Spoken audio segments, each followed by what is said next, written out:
করবা যাতে ভবিষ্যৎটি আরো সুন্দর করতে পারে। জোরে হাততালি। নেক্সট টাইম তোমাদেরও হবে এই মঞ্চে, এবং আমি তাকে বলবো উত্তরী দিয়ে এবং মোমেন্টো দিয়ে সকলে একটা জোরে হাততালি।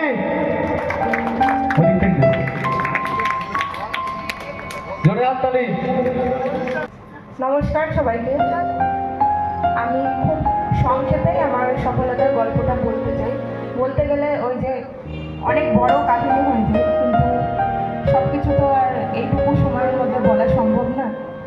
ওর জন্য আর কি